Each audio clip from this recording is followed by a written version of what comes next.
خواتین و حضرات، عطیہ سید آپ کی خدمت میں آج میں آپ کو ایک افسانہ سنانے کے لیے حاضر ہوئی ہوں۔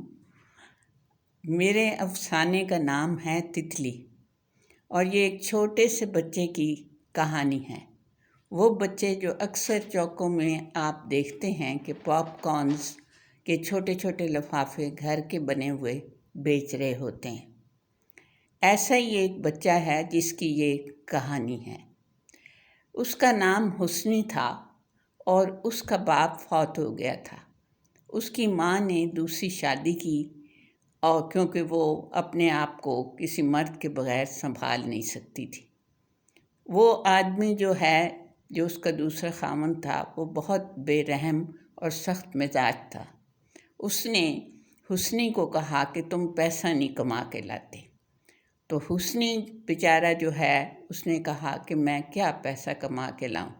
تو اس نے کہا کہ آپ اس طرح کرو کہ بھئی آپ پاپ کارنز کے جو لفافے ہیں چھوٹے چھوٹے وہ بیچو، کچھ تو کمائی ہوگی، تم ویسے ہی گھر پڑے رہتے اور روٹیاں توڑتے ہو۔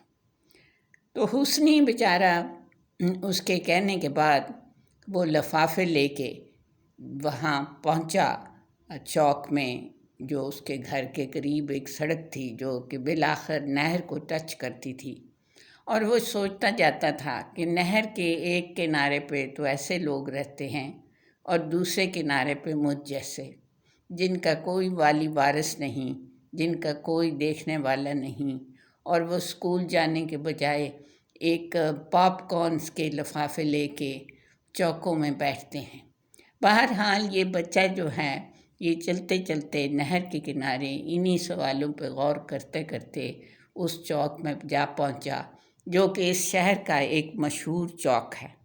اس چوک میں یہ بیٹھا تھا اور کوئی اس سے پاپ کارنز نہیں لے رہا تھا۔ اور یہ شام ہو گئی، سردیوں کے دن تھے، سرما میں دن چھوٹے ہوتے ہیں، اور اس کے ساتھ ہی وہ اندھیرے میں بیٹھا رو رہا تھا۔ اور اتنے میں ایک سائیکل والا آیا اور اس نے اس کو ٹکر ماری، اور اس کے سارے پاپ کارنز جو ہیں وہ گر کے زمین پہ بکھر گئے۔ اس وقت اس نے سوچا کہ اب میں کیا کروں گا، میرا جو ستیلا باپ ہے وہ تو میری چمڑی ادھیڑ دے گا۔ بہرحال وہ انہی سوچوں میں تھا اور پاپ کارنز اکٹھے کرنے کی کوشش میں تھا، لیکن اس سے یہ کام نہ ہو سکا، کیونکہ پیچھے سے ٹریفک تیز رفتار تھا اور وہ ہر دفعہ آتا اور اس کے دانوں کو اور بکھیر کر چلا جاتا۔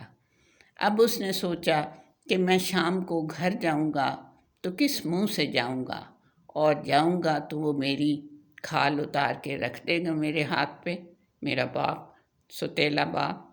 اور لہٰذا اس نے جو ایک گندے نالے کی سڑک تھی جو شہر کو ٹچ کرتی تھی اور جس پہ ورک شاپس تھیں، وہاں پہ اس نے پناہ لی اور رات ایک گندگی کے ڈھیر پہ گزاری۔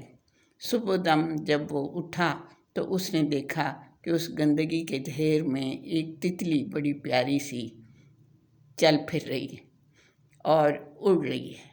اور اس نے جب اس تتلی کو دیکھا تو وہ کیونکہ رات کا بھوکا تھا، کل گزرے ہوئے دن کو بھی اس نے کچھ نہیں کھایا تھا، تو اس کے اندر کا جو حیوان تھا، جو آدم خور تھا، وہ جاگ پڑا اور اس نے وہ تتلی کھا لی۔